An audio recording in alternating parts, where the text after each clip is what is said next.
Hello my science friends and welcome back to my channel. Today we are going to talk about one of the greatest news stories of the year. No, not the fake news about a One Direction reunion at the Late Late Show, but this one. When I look around this room, I can't help but wonder, is Ozempic right for me? Meet the new diet wonder drug, Ozempic.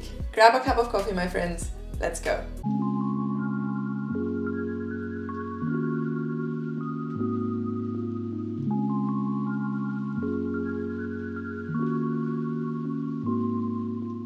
Trigger warning. Just before we dive headfirst into the science, a quick content warning. In this video, I'll talk about weight loss, dieting, and body image. If these are sensitive topics to you, please take care of yourself while watching this video, or simply give this one a miss and enjoy the more lighthearted science videos you can find on my channel. June being Mental Health Awareness Month, I've linked some resources to reach out and find help in the description box below. Okay, if you're still watching, hold on to your coffee mugs and here we go. This dieting wonder drug got a lot of attention and push on social media, but Ozempic wasn't designed to make Hollywood bodies look more chiseled. It was released on the market as a diabetes drug. So what has the one thing to do with the other?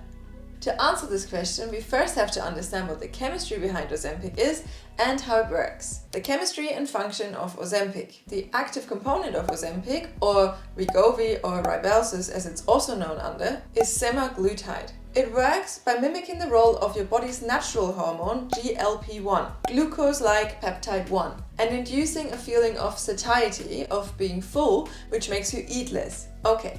That's quite a mouthful, so let's dissect this a bit and look into the details how this works. When we eat, the food will land in our stomach and will start going through our digestive system. Some cells along our intestine can detect this food and send out hormones, like little signals, to our brain and the gut to tell us we have eaten and we have had enough. These signals then go to the stomach to tell it to slow down and keep the food in to be digested, and to the brain and tell it, hey, you're full. And all of this happens as a signaling cascade. The more you eat, the more of these hormones are released and are in your body, the fuller you feel until you stop eating. Semaglutide mimics the functions of these signals, GLP-1, and tells your body, hey, you're full, without having actually eaten. But these hormonal messengers have another mechanism of action. They also talk to the pancreas and tell it to make more insulin after a meal. If you remember from my video on artificial sweetness, our body produces more insulin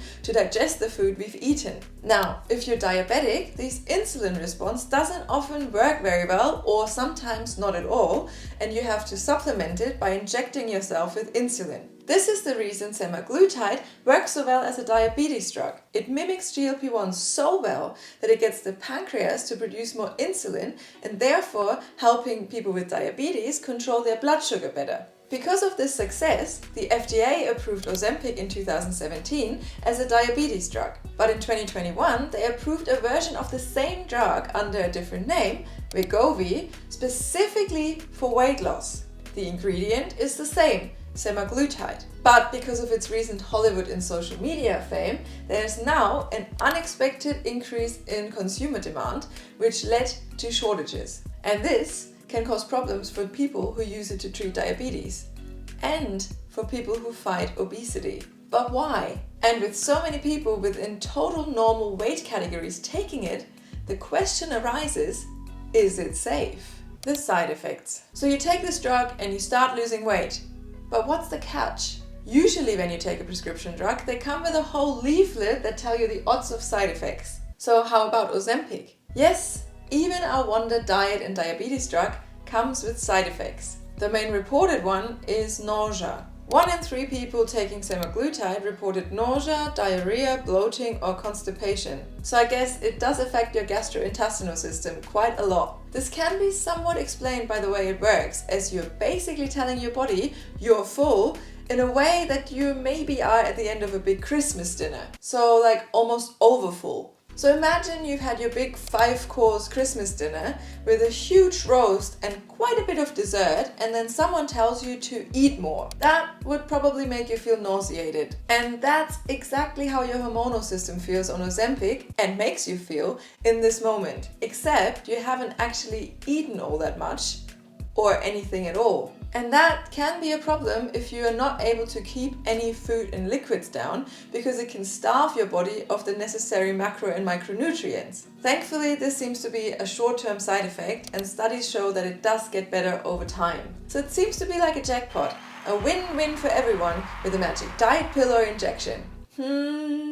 Not so fast. There is a massive catch in this. The thing is, once you're on this stuff, you kinda have to take it forever to not just bounce back where you started, or worse. Semaglutide suppresses your feeling of hunger by making you feel full while you take it, while you have it in your system. Semaglutide's half-life is about 7 days, reaching a steady state after about 4 weeks of regular injection. The moment you stop taking it and this concentration drops, you start feeling hungry again. And so, naturally, you start eating more. And this most certainly leads to you putting on the weight again that you might have lost before. Clinical trials that followed people after they went off the medication showed that most of the weight came back on. But what about more serious health concerns? As we now know, people need to be using this long term.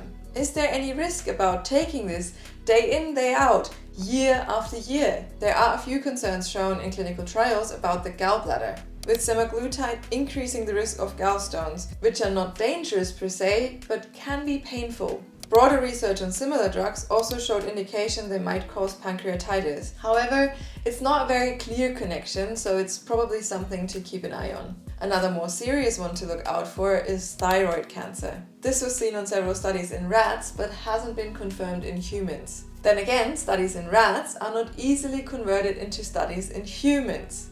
So, what do we make of it all? Generally, if you're using these drugs for health reasons, the benefits clearly outweigh the risks at this point. These medications are still pretty new, so it's fairly unclear what will happen 3, 5 or 10 years down the road. It is, however, a very different risk-benefit analysis for people who don't have any weight-related health issues. Your typical Hollywood starlet usually doesn't battle obesity to the point of organ damage or failure. So there is a much bigger risk taking this drug while you're not getting the same benefit out of it. A personal note.